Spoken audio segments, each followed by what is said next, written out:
जी hello दोस्तों, मैं हूं कमर चीमा। और दोस्तों, आज मेरे साथ एक स्पेशल गेस्ट हैं, एयर मार्शल सईद खान साहब। आप पाकिस्तान के farmer vice chief of air staff रहे हैं और पाकिस्तान के एम्बेसडर भी रहे हैं सीरिया में। और highest award, is the only Pakistani who got the highest award in Syria. लेकिन आज की जो कन्वर्सेशन है वो मैं करना चाह रहा हूँ रिसेंट पाकिस्तान भारत के ये जो कॉन्फ्लिक्ट के हवाले से बात करना चाहता हूँ। एयर मार्शल साहब, सबसे पहले तो आपके वक्त का बहुत शुक्रिया सर। थैंक यू डॉक्टर कमर। आपके साथ हमेशा बात करके बड़ी खुशी होती है। Thank you very much for your time sir. Sir, मैं सर बात करना चाहता हूँ कि हमारी जो एयरफोर्स है उसे हम कहते हैं guardians of the at the sky. ठीक है जी। और गार्डियंस ऑफ द स्काई, ये बताइएगा सर कि इंडिया के पास तकरीबन तकरीबन कहा जाता है 900 फाइटर एयरक्राफ्ट है। राफेल हैं, SU-30 हैं, मिराज हैं, MiG-29 है, जबकि पाकिस्तान के पास कहा जाता है कि तकरीबन 350 से 400 के करीब फाइटर जो है वो एयरक्राफ्ट हैं।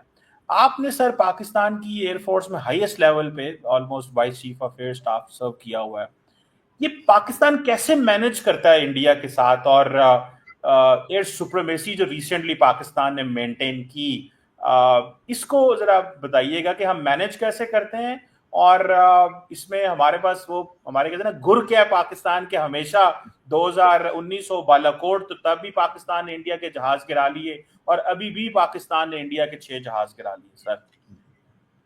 Thank you doctor Qamar. I think आपने एक बहुत पर्टिनेंट सवाल पूछा है। ये जो हमारी बर्तरी हमने मेंटेन की है एक्चुअली इंडियन एयरफोर्स के ऊपर, वो 1958 ऑनवर्ड्स हमने इसको मेंटेन किया। पहले जो था, लेट्स से टिल 2019 और सो, जो इंडिया के ऊपर हमने हमेशा टेक्नोलॉजिकल बर्तरी रखी है। उनके पास ज्यादातर रशियन फ्लीट था, जबकि हमारे पास अमेरिकन और फ्रेंच फ्लीट था। और हमने उन अब टेक्नोलॉजी के थ्रू उनके ऊपर अपनी सुप्रीमेसी को कायम रखा। लेकिन 2019 के बाद इंडिया ने अपना एक मेजर अपग्रेड किया, जिसमें उन्होंने रशियन इन्वेंट्री से हटके उन्होंने वेस्टर्न इन्वेंट्री को अपने एयरफोर्स के अंदर शामिल करना शुरू कर दिया। अच्छा, जो आपको डॉक्टर कमर साहब, आपको अंदाजा होगा कि जैसे जैसे 1998 के बाद हम दोनों कंट्रीज न्यूक्लियर हुई, उसके बाद जो इस इलाके में जो लड़ाई करने का तरीका था वो भी चेंज हो गया। जहां पहले लैंड फोर्सेस डोमिनेंट थी, अब क्योंकि हम लोगों ने सब कन्वेंशनल डोमेन के अंदर कॉम्बैट यानी कि एक दूसरे से लड़ना था, तो एयर फोर्सेस जो है they took over precedence over the land force. और जो इंस्ट्रूमेंट ऑफ पावर था वो एयर फोर्सेस बन गई इन द वर्ल्ड ओवर। जिस कंट्री ने अपनी पावर प्रोजेक्शन करनी होती थी वो एयरफोर्स के थ्रू करता था।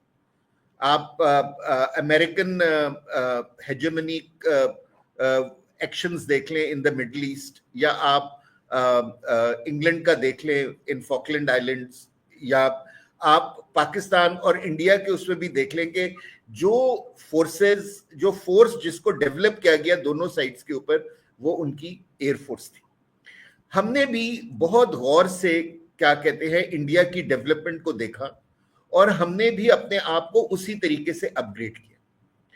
अगर आप पुलवामा का आपने जिस तरह जिक्र किया, पुलवामा में the first shoot capability in an aerial combat वो हमारे पास थी, क्योंकि हमारे F-16 थे जो क्या कहते हैं एमरैम के साथ लेस थे, और उनके पास जो थे वो R-77 एंड R-73 या जो दूसरे मिसाइल्स थे, जो कि क्या कहते हैं जिनकी रेंज उतनी नहीं थी जितनी के एमरैम की थी।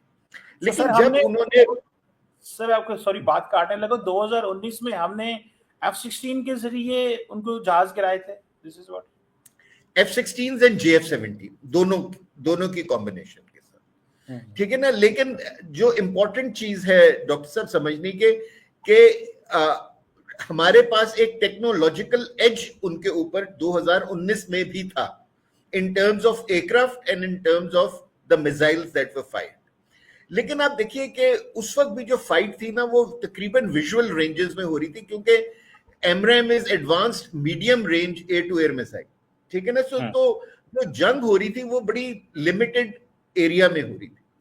आपने एक सवाल किया था कि जी कि हम 900 को किस तरह काउंटर करते हैं 350 के साथ। देखिए, जब भी जंग एक लिमिटेड एरिया में होगी, the numbers can be matched with numbers, क्योंकि कोई भी फोर्स है वो एक एरिया के अंदर एक एक्स नंबर ऑफ असेट्स को डाल सकती है। सो जब भी सब कन्वेंशनल डोमेन के अंदर एक कॉम्बैट होगी तो दोनों फोर्सेस जो है वो कैपेबिलिटी वाइज ऑलमोस्ट सिमिलर होंगी। ये फर्क, सिर्फ नंबर्स का फर्क उस वक्त आएगा जब लड़ाई एक बहुत ज्यादा इलाके में फैल जाए या एक बहुत लंबे बॉर्डर पर हो जाए कि जहां डाइल्यूशन ऑफ एसेट्स हो जाए। ठीक है। तो सिंस 1998 अल्हम्दुलिल्लाह जो भी कॉन्फ्लिक्ट हुआ हमारे रीजन के अंदर, हमने इंडिया को न्यूमेरिकली भी मैच किया उस थिएटर के अंदर। ठीक है। इस थिएटर में भी हमने उनके जब एडवांस यानी कि जब पुलवामा के बाद हम एक्सपेक्ट कर रहे थे कि वो ये कोई ना कोई हरकत अगले 4-5 साल में करेंगे, और हमें ये भी अंदाजा था कि जब उनके पास राफेल आ जाएगा तो वो ओवर कॉन्फिडेंट हो जाएंगे। ठीक है ना। सो हमने ना सिर्फ उनकी जो इंडक्शंस थी उनको स्टडी किया, हमने उनके माइंड को भी पढ़ा। और मैं बहुत क्रेडिट देना चाहूंगा प्रेजेंटली जो एयरफोर्स की लीडरशिप है under air chief marshal Babar, कि उनकी जो हाइपोथेसिस और reading of the enemy and its capabilities थी वो बहुत अच्छी थी। उन्होंने रियलाइज कर लिया कि जो एज हमने आज तक 2019 तक उन पे रखा था, इंडिया ने उसको रिवर्स करने की कोशिश की by taking Rafale with Meteor. जो मीटियोर है वो भी एक बीवीआर मिसाइल है with a range of above 100 kilometres. ठीक है ना। और कुछ अरसे के लिए जब तक हमारे पास PL-15 नहीं आया तो जो क्या कहते हैं जो technological as well as first shoot capability जो है वो इंडिया के पास चली, लेकिन पाकिस्तान एयरफोर्स ने इसको बहुत अच्छे तरीके से काउंटर किया। And thanks to the government of Pakistan and all the defence leadership के हम लोगों ने J-10 सीज लिए, और J-10 सीज के साथ हमने PL-15 जो इंडिया का जो चाइना का बेस्ट एक्सपोर्ट मिसाइल था वो हमने लिया। इसी तरह हम लोगों ने जो PL-15 की जो मॉडिफिकेशन है हमने अपने JF-17 ब्लॉक 2 और ब्लॉक 3 दोनों के ऊपर कर दी। इससे ये हुआ कि हमारे पास जो फर्स्ट शूट कैपेबिलिटी सिर्फ J-10s की वजह से नहीं थी, बल्कि now it was because of a larger number of aircraft who had this capability to shoot PL-15। ठीक है ना। सो इस तरह हमने एनिमी को आउट क्लास किया इन टर्म्स ऑफ टेक्नोलॉजी। ठीक है ना। लेकिन मेरा ख्याल है कि जो एयरफोर्स को जो सही क्रेडिट जाता है वो ये जाता है कि जब उनको ये अंदाजा हो गया कि हमने बीवीआर, जो नेक्स्ट कॉम्बैट होगी वो बीवीआर वर्सेस बीवीआर में होगी, तो इसका मतलब ये हुआ कि जो थिएटर ऑफ एरियल कॉन्फ्लिक्ट है वो अब 100-150 किलोमीटर के ऊपर मुहित नहीं होगा, वो अब होगा मुहित 3 से लेके 500 किलोमीटर तक, और या शायद इससे भी ज्यादा। ठीक है ना। सो जब इतना बड़ा थिएटर हो तो इस इतने बड़े थिएटर में तो कोई 10, 15, 20 जहाज नहीं आते। इतने बड़े थिएटर के अंदर तो 80, 100, 150 इस तरह जहाज आते हैं। सो अब आपने इस तरह की कॉम्बैट लड़नी थी कि जिसमें आपके पास फर्स्ट ऑफ ऑल इंफॉर्मेशन हो कि जी हर जहाज एनिमी का किधर है, और दूसरा ये कि आप उस एनिमी की एम्प्लॉयमेंट स्ट्रेटजी को किस तरह डिग्रेड कर सकते। और I think air chief marshal Babar और उनकी टीम को ये क्रेडिट जाता है कि उन्होंने जो एक कन्वेंशनल एरियल कॉम्बैट थी जो इस इलाके में लड़ी जा रही थी सिंस 1947, दैट वाज, उसका मतलब ये कि एसेट वर्सेस एसेट, यानी कि अगर उन्होंने मिराज 2000 लिए हुए थे तो हमने F-16 लिए हुए थे, अगर उनके पास मीका मिसाइल था तो हमारे पास एमरैम था। ठीक है ना। तो हम टेक्नोलॉजी वर्सेस टेक्नोलॉजी या हम जहाज वर्सेस जहाज एक दूसरे का मुकाबला कर रहे थे। लेकिन जब इतने सारे जहाज एक थिएटर के अंदर होंगे तो मेरा ख्याल है कि ये इनको क्रेडिट जाता है कि इन लोगों ने सोचा कि हमें दुश्मन को मल्टी डोमेन ऑपरेशंस के अंदर लेकर आना चाहिए, मीनिंग देयर बाय कि देखिए अगर आपने संजू की आर्ट ऑफ वॉर पढ़ी होगी तो उसने कहा कि जी के एनिमी को हराने का जो पहला असूल है ये है कि जब आप कॉम्बैट पे जाएं तो आप उसको सरप्राइज करें, सरप्राइज दें। हाँ बिल्कुल, surprise is the first element of warfare. मैं सरप्राइज में आपको, आप इसको बात को जारी रखिएगा, लेकिन मैं भी थोड़ा सवाल ऐड कर लूं सर। ये जो हमने साइबर कमांड का जो हमारी है, इस पे भी थोड़ा कमेंट कीजिएगा। ये क्या हमारा सरप्राइज था और हमारी साइबर कमांड की क्या सिचुएशन रही? हमने उसको किस तरह, हम तो समझ रहे थे कि हमने राफेल जो है वो F-16 है, J-10C है, बाकी है, लेकिन how the cyber command operators ने किया, और क्या ये भी एक सरप्राइज था? आपने सिर्फ एक कमांड का पूछा। एयरफोर्स ने 2019 से लेके आज तक 4 नई कमांड्स बनाई। अच्छा। और 4 नई कमांड्स बनी, और अगर आप मुझे इजाजत दें तो मैं हर एक के बारे में आपको थोड़ा थोड़ा बताऊं। श्योर।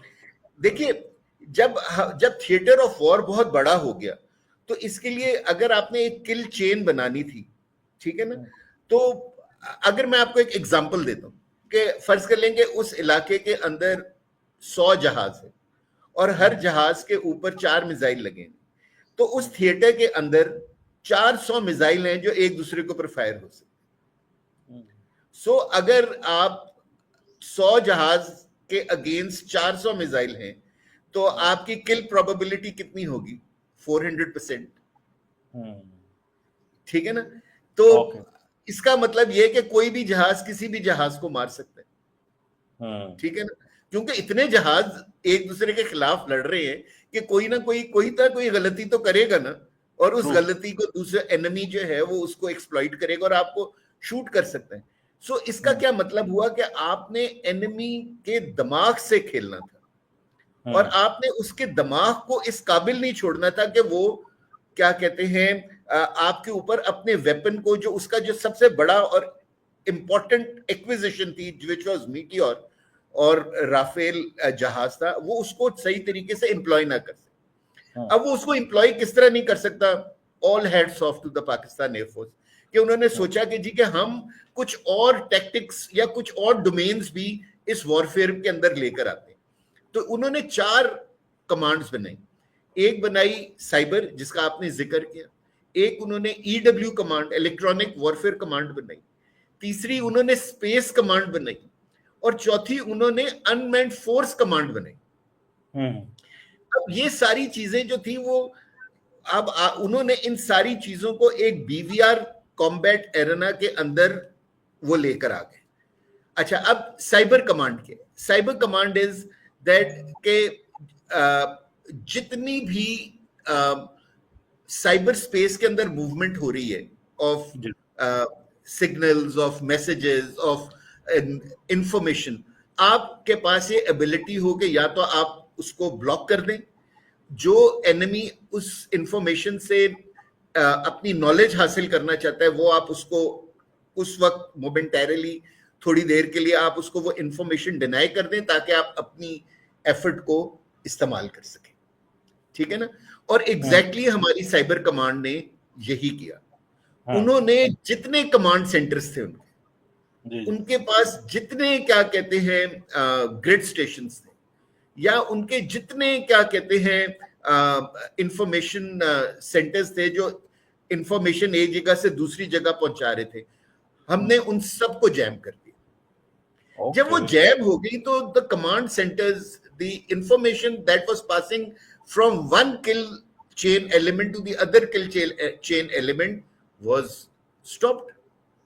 अब वो अब देखें, जो एरियल कॉम्बैट है 1 घंटे की है ये जो हुई है। This is the longest BVR versus BVR combat in the aviation history of the world. ठीक है ना? आपने सिर्फ एनिमी को 1 घंटे के लिए बिल्कुल, जिसको कहते हैं ना, नकारा कर देना था कि उसके पास जो इंफॉर्मेशन आनी चाहिए थी वो उसके पास नहीं आ रही थी। उसके सारे कमांड सेंटर्स जो थे वो स्टैंड बाय इलेक्ट्रिसिटी पे चले गए थे। 70% of India had gone without electricity.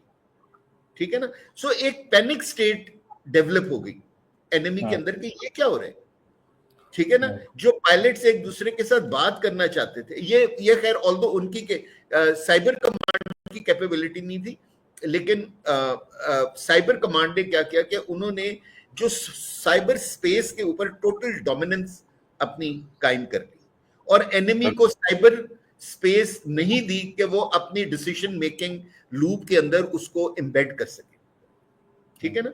जो दूसरी चीज थी जिसने बहुत इफेक्टिव रोल अदा किया वो थी ईडब्ल्यू कमांड। ओके। अब इलेक्ट्रॉनिक वॉरफेयर कमांड क्या है? इलेक्ट्रॉनिक वॉरफेयर कमांड है कि आप जो है क्या कहते हैं, जो पूरा एरियल बैटल, जो पूरा एरिया ऑफ कॉम्बैट है उसके अंदर इलेक्ट्रॉनिक वॉरफेयर या इलेक्ट्रॉनिक एमिशंस हो रही, मैं इस तरह को जो इलेक्ट्रॉनिक एमिशंस हो रही हैं और आपने उन एमिशंस को डिग्रेड करना है ताकि आप अपने टारगेट तक पहुंच सके, ठीक है ना। सो इन्होंने क्या किया कि on the night of 6th and 7th जब इंडिया ने अटैक किया और हम लोगों ने एक डिफेंसिव वॉरफेयर एबिलिटी इंडिया को शो की, तो इन्होंने क्या किया कि इन्होंने जो कम्युनिकेशन थी बिटवीन एयरक्राफ्ट या कम्युनिकेशन थी between aircraft and ground station या कमांड सेंटर, आपने उसको बिल्कुल ब्लॉक कर दिया। सो अगर 4 जहाजों की फॉर्मेशन आई तो they could not talk to each other, अगर 8 जहाजों की फॉर्मेशन आई तो they could not talk to each other, ठीक है ना। और अगर आपको क्या कहते हैं जो मैं आपसे कह रहा था कि एक इंडियन साइड के ऊपर एक टोटल कंफ्यूजन फैल गई कि अगर आप फट एक जहाज को लॉक कर रहे हैं और आपको पता नहीं चल रहा कि ये जहाज फ्रेंड है या फो है, ठीक है ना। और आप अगर उसको क्या कहते हैं, आप एक गलत मिसाइल फायर कर सकते हैं, या आप अगर क्या कहते हैं थोड़ी देर के लिए, और जब मैं कहता हूं थोड़ी देर के लिए तो we are talking of 20, 30, 50 seconds a minute max, ठीक है ना। अगर आपका जो डिसीजन मेकिंग लूप है अगर वो उस 1 मिनट के लिए उन्होंने उसको नकारा कर दिया है तो उन्होंने अपना मकसद अचीव कर लिया। सो इन्होंने क्या किया कि इन्होंने जितने आप कहेंगे डेटा लिंक्स थे, data link between Indian space satellites to their एवैक, बिटवीन एवैक टू द फाइटर एयरक्राफ्ट और फाइटर एयरक्राफ्ट से उनके मिसाइल्स तक का, वो जितने डेटा लिंक्स थे ना उनको आपकी ईडब्ल्यू कमांड ने जैम कर दिया, ठीक है ना। जब वो जैम कर दिया तो अब उनको कुछ समझ भी नहीं आ रहा था कि अब हमने क्या करें, ठीक है ना।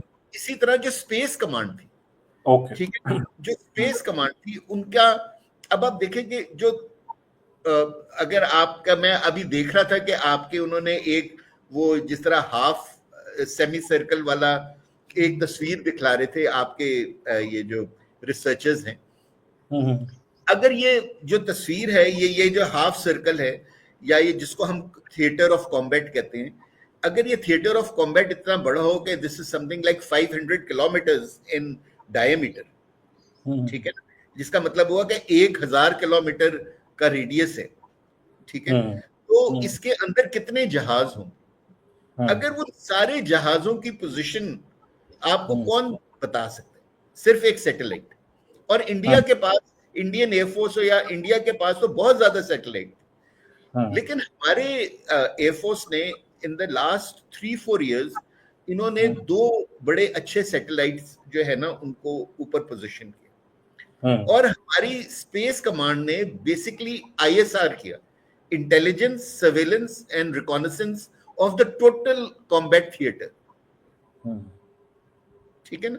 और उस कॉम्बैट थिएटर के अंदर उन्होंने वो इंफॉर्मेशन अपने यानी कि अपनी फोर्स, अपनी एयर यानी कि फाइटर्स को दी थ्रू एवेक्स, ठीक है ना। और उनके थ्रू उन्होंने क्या कहते हैं फायरिंग की, जो हम लेटेस्ट स्टेज ऑफ डिस्कशन में डिस्कस कर लेंगे कि फायरिंग किस तरह हुई, ठीक है। तो जितनी भी ईडब्ल्यू एमिशंस थी हमने जो इंडिया की थी उनको डिटेक्ट किया, उनको जैम कर दिया, उनके जितने लिंक्स थे उनको जैम कर दिया, और हमने क्या कहते हैं उनको बिल्कुल, जिसको कहते हैं ना वो, sorry for using this word in, जो हम पंजाबी में कहते हैं कि गवाची गां की तरह वो फिर रहे थे, क्योंकि उनको they were unable to talk with each other or as a force with each other. ठीक है ना? हमने उनको मजबूर किया कि वो अपने रिडार्स को ऑन करें, और जब उन्होंने अपने रिडार्स को ऑन किया तो हमने उनको डिटेक्ट किया थ्रू देयर इलेक्ट्रोमैग्नेटिक एमिशंस, और हमने फिर उसके थ्रू फिर अपनी फायरिंग की।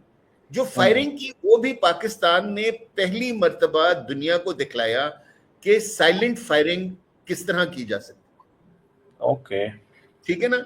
जो फायरिंग पाकिस्तान एयरफोर्स ने 7th की मॉर्निंग की है, ठीक है ना, आज तक दुनिया में इस तरह की बीवीआर फायरिंग कभी हुई ही नहीं।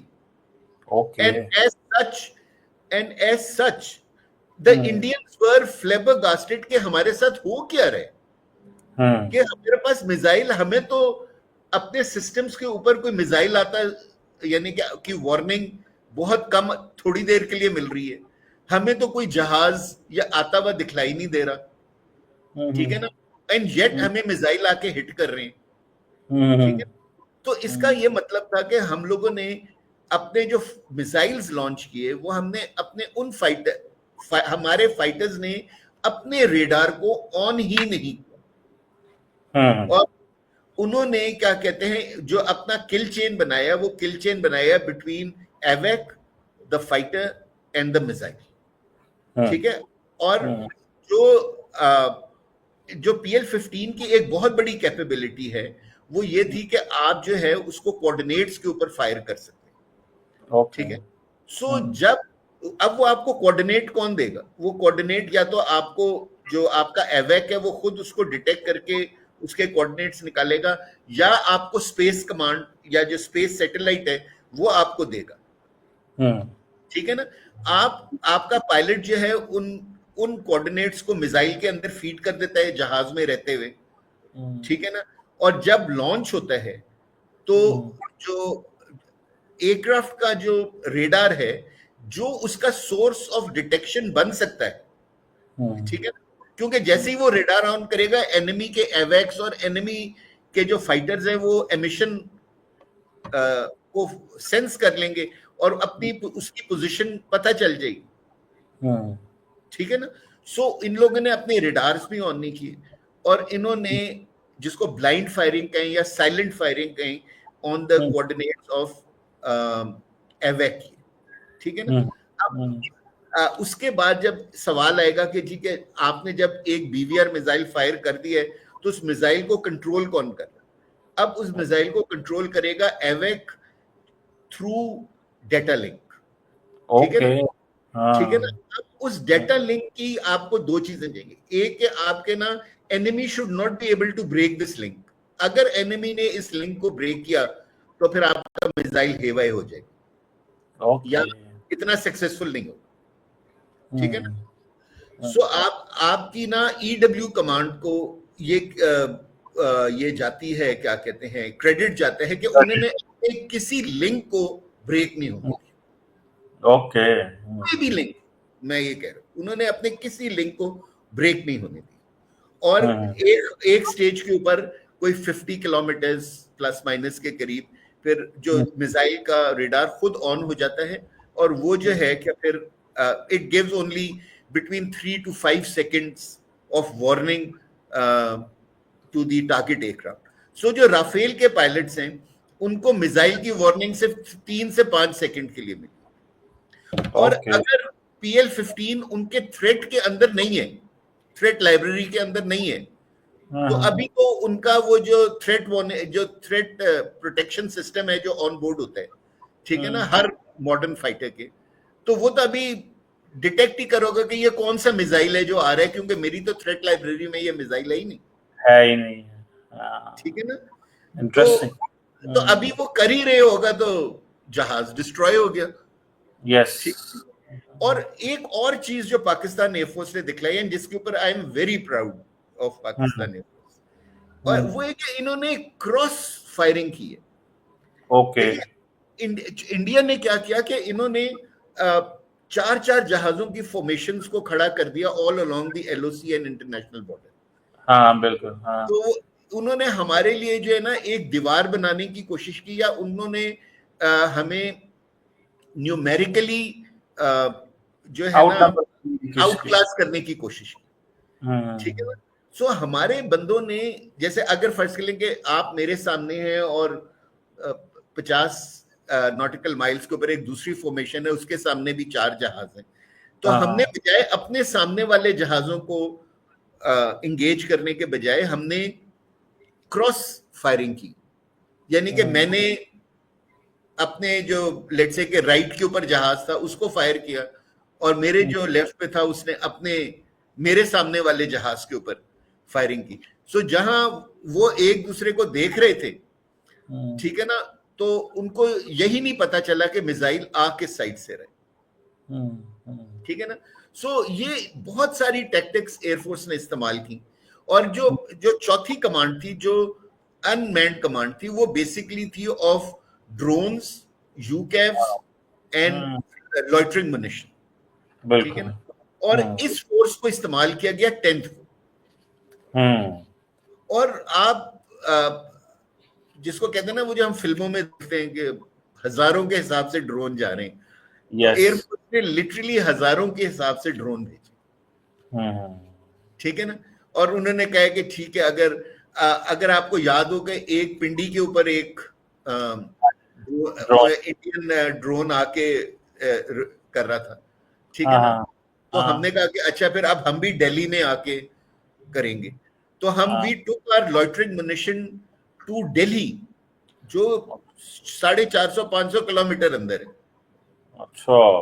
और हमने दिल्ली के ऊपर 4 घंटे तक अपना ड्रोन उड़ाया, और हम अगर चाहते तो हम उनकी किसी भी ऑफिशियल बिल्डिंग पे, prime minister office, prime minister residence, या उनके जो मिलिट्री कमांडर्स हैं उनके रेजिडेंस को हिट कर सकते थे, और for 4 hours they did not have the ability कि वो हमारे एक ड्रोन को डाउन कर सके, क्योंकि हमारे जो दूसरी कमांड्स थी उन्होंने हर चीज जैम करके रखी हुई थी, ना वो कमांड दे सकते थे, ना वो बातचीत कर सकते थे, ना वो डेटा लिंक इस्तेमाल कर सकते थे।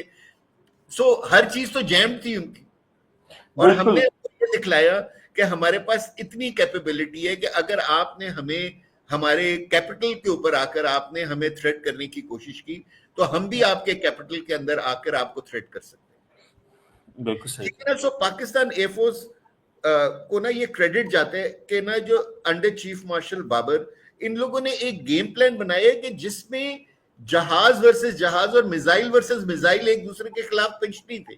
शायद अगर ऐसा होता तो इंडिया को हमारे ऊपर एडवांटेज होता, क्योंकि उनके पास इस वक्त जो 2025 में जो फोर्स थी वो हमसे ज्यादा मॉडर्न फोर्स थी, ठीक है ना। लेकिन हमने we brought in new tactics, we brought in new domains, ठीक है ना। तो हमने आप कहें कि जो 2025 की जंग है is an embodiment of victory of mind over mind and not machine over machine, mind over mind, बिल्कुल सही। तो पाकिस्तान एयरफोर्स ने यह दिखलाया कि जी कि आप बेहतर जहाज खरीद सकते हैं क्योंकि आपके पास पैसा है, लेकिन हमारे पास बेहतर दिमाग है, हम आपसे बेहतर तरीके से।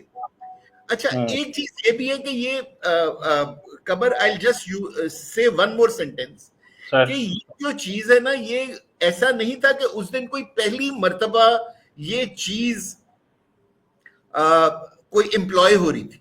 No, these tactics were made 2 years 3 years earlier, and इनको पिछले 2-2.5 सालों के अंदर कई मर्तबा इनको फ्लाई किया गया इस सिनेरियो को, फिर जहां वीकनेसेस थी उनको रिमूव किया गया, बिल्कुल ठीक है।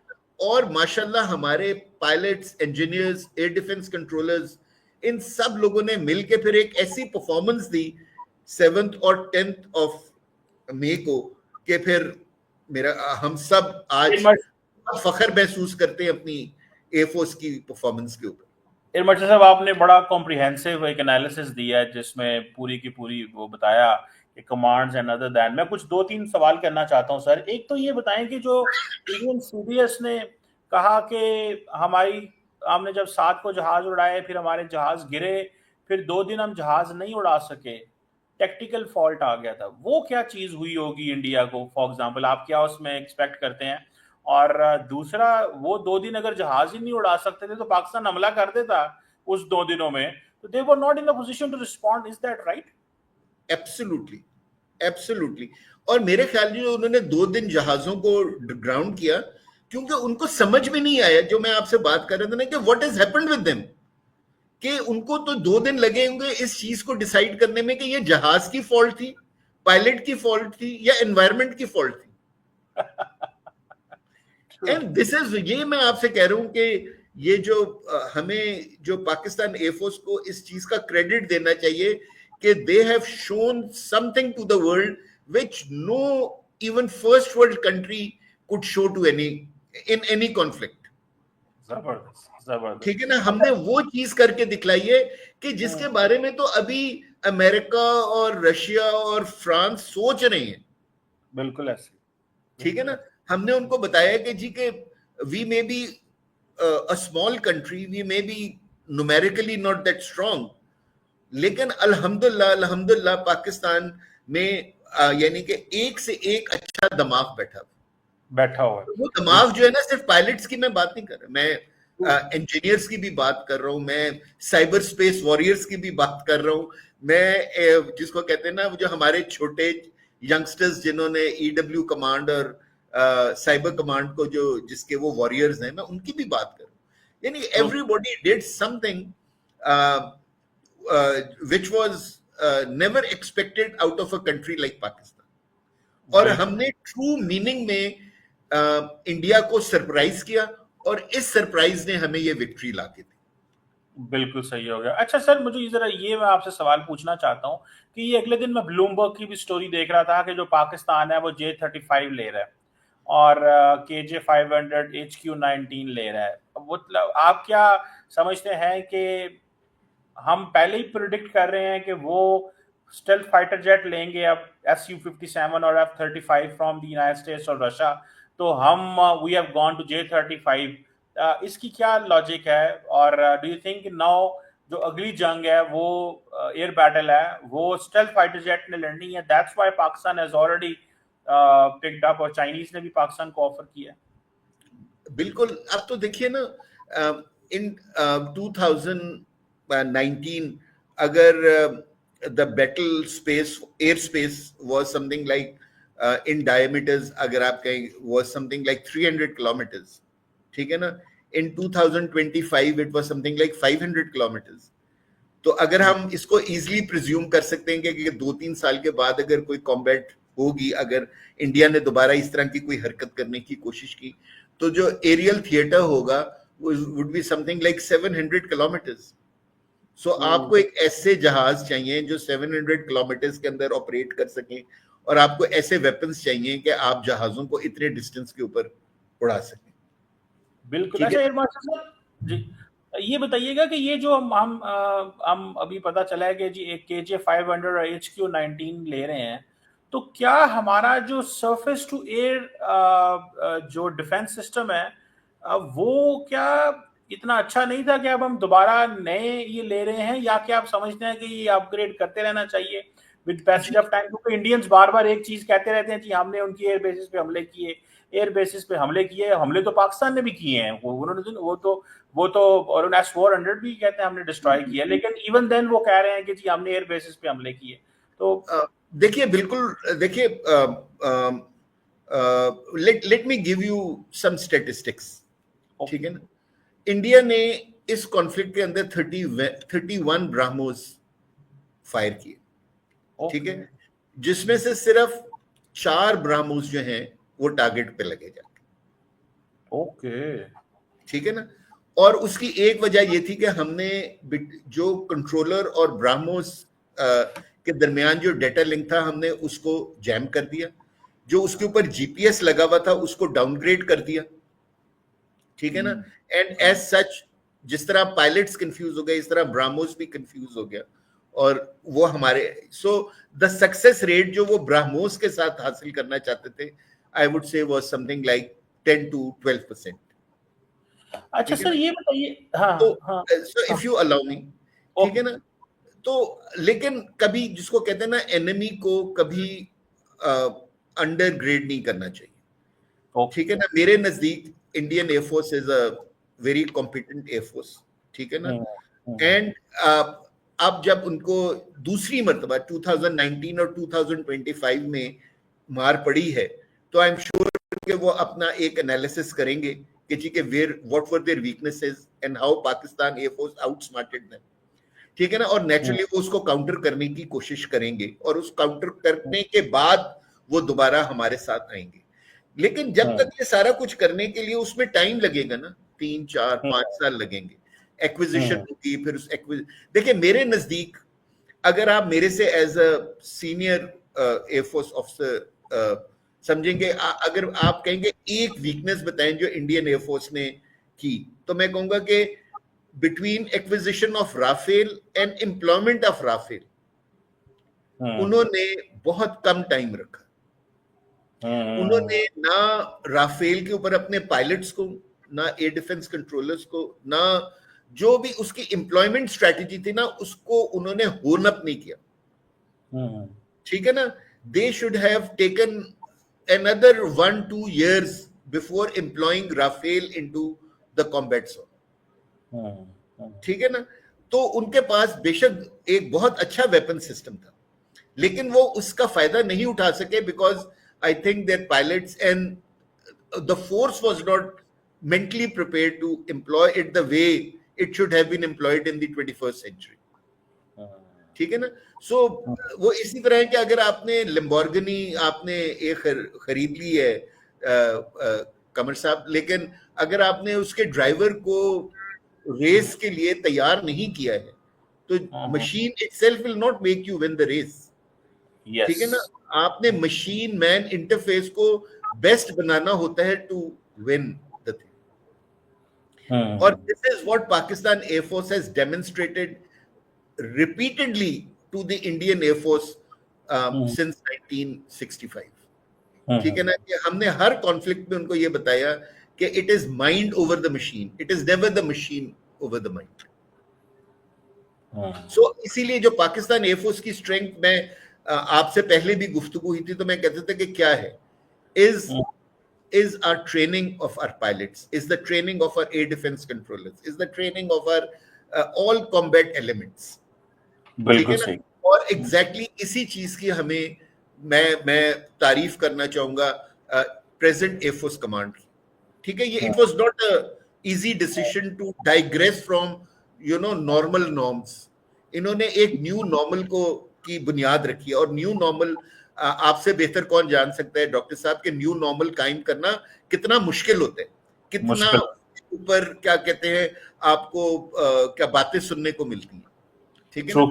लेकिन Babar and his team, they stood their ground, they believed in themselves, they changed the air force, they brought in new techniques, and those techniques have given us this success जो आज जिसके ऊपर हम आज पूरी कौम सेलिब्रेट कर रही है, and the world is recognising and appreciating Pakistan's air force. बिल्कुल इसमें तो कोई शक नहीं है, हमें एयरफोर्स की वजह से हमारा सर जो है वो पूरी दुनिया में बड़ा बुलंद हुआ है, और पाकिस्तान को जिसे कहते हैं ना, हमारी तो नजरें सारी एयरफोर्स के ऊपर है कि जो करना है नहीं करना है। So that's something very great. Air marshal साहब, sir thank you very much, बड़ा मजा आया। वंस अगेन आपने एक बड़ा कॉम्प्रिहेंसिव एनालिसिस हमें दिया कि कैसे हमने ये जो 4 कमांड्स हैं इनके जरिए और हमने भारत को इस कॉन्फ्लिक्ट के अंदर जो है वो आउट मैनूवर आउट स्मार्ट किया, एंड देन फिर अपने कम जहाज होने के बावजूद हम और उनको समझ नहीं आ रही थी कि कैसे, जो आपने कहा कि जो CDS अनिल चौहान ने कहा कि उनको पता ही नहीं चला कि हुआ क्या है, कि फॉल्ट उनका था या फॉल्ट या पाकिस्तान के पास सुपीरियर टेक्नोलॉजी आ गई थी, so they couldn't understand. So modern warfare में, जंग के बीच में अगर आप कहें कि हम अगले 2 दिन आपके जहाज ही नहीं उड़ा सके, तो ऑब्वियसली यू लूज आपने वो you lose lost the edge over the other. बिल्कुल, thank you very much Air Marshal sir. मैं सिर्फ just for record, Kamar, if you allow me to say, sir the Rafales did not fly for the total, सिर्फ पहले दिन उड़े हैं वो, and on the 10th they did not fly। अच्छा, उड़े ही नहीं है, उड़े ही नहीं है, यानी कि आपने पहले दिन ही उनको कॉन्फ्लिक्ट से बाहर कर दिया था। And let me give you another truth, and it is a truth, ठीक है ना, कि राफेल जो है वो एक मिसाइल अपना मीटियोर फायर नहीं कर सका पाकिस्तान एयरफोर्स के ऊपर, उनके जहाज एक मिसाइल भी फायर नहीं कर सके हमारे ऊपर, ठीक है ना। अब आप ये आप सुपीरियर टैक्टिक्स देखिए। हमने उनके ऊपर पहली शॉट ली है समथिंग लाइक 180 190 किलोमीटर्स के ऊपर, वो जो बठिंडा में जहाज गिराया हमने। अब आप देखिए कि अब ये तो जहाज एयरबोर्न हुआ है और उसको मिसाइल लग जाए, वो बेचारा यानी कि क्या करेगा जहाज, अभी तो वो कॉम्बैट के अंदर एंटर ही नहीं किया उसने। ठीक है ना। So this is you know the finesse which the Pakistan Air Force showed to the nation and to the world. और जिस तरह हम पहले अमेरिकन यानी कि स्ट्रैटेजीज पढ़ते थे, आई एम श्योर कि अब एविएशन हिस्ट्री जब भी डिस्कस होगी तो फिर पाकिस्तान की स्ट्रैटेजी डिस्कस होगी कि how did Pakistan air force outmanoeuvre a much bigger force than then. सही कह रहे हैं, 900 जहाज कहाँ पे, 78 बिलियन डॉलर का डिफेंस बजट, एंड 2 दिन आपके यहाँ हम जहाज नहीं उड़ा सके, तो लोग सवाल तो करेंगे ना। आपने लोगों अपने मीडिया में तो जो मर्जी बोलते रहे, but those people who are wearing the air force uniform around the world, for them this is a textbook example बनेगी कि 120 fighter jets in the air battle हो रही हो, पूरी दुनिया के लिए है, मॉडर्न वर्ल्ड वॉर 2, और उसके बाद तो कोई दुनिया का ऐसा मौका नहीं आया मेरा ख्याल है कि कभी इस तरह की जंग हो कि दोनों 2 मुल्क या 3 मुल्क आपस में इस लेवल पे आ जाए। तो बड़ी बात है जी, पाकिस्तान का सर फखर से बुलंद है। एंड इवन इंडियन हमारे दोस्त जो बड़े प्रोग्रेसिव हैं, जो सारा टाइम रैंट एंड रेटरिक नहीं करते, दे अप्रिशिएट कि we need to move on, and हमें पाकिस्तान की इन कैपेबिलिटीज को समझना चाहिए। और अब वो बहुत सारे लोग तो ये कह रहे हैं खैर है कोई नहीं, हम जहाज ले लेंगे, हमारे पास बहुत पैसे हैं, but that doesn't matter, it's not about money, चीजों के पैसे की। And I tell you, Pakistan जो एक मेरा ख्याल जब ब्रीफिंग्स हुई थी तो पाकिस्तान ये कहा गया था कि पाकिस्तान एयरफोर्स ने अभी अपनी सिर्फ 5% कैपेबिलिटी शो की। सो मैं I would like to second that statement. अब जब हमें ब्रीफ किया गया और हम इस चीजों को समझे हैं, ठीक है ना, तो वाकई पाकिस्तान एयरफोर्स ने बहुत रेस्ट्रेंट शो की है, जो कि हमारा नेशनल वो था कि हम यानी कि कॉन्फ्लिक्ट को एस्केलेट नहीं करना चाहते थे, ठीक है ना। तो और अगर इंडिया ने दोबारा ये बेवकूफी की तो मेरे ख्याल में उनको इससे ज्यादा एक बुरा रिजल्ट होगा उनके लिए। So I think they should avoid it, यानी कि and resolve the conflicts on the table instead of up in the air. Thank you very much, Air Marshal Saeed Ahmed Khan sahab. Sir, it's always pleasure talking to you, sir. बहुत शुक्रिया, doctor साहब, बहुत शुक्रिया। अस्सलाम वालेकुम।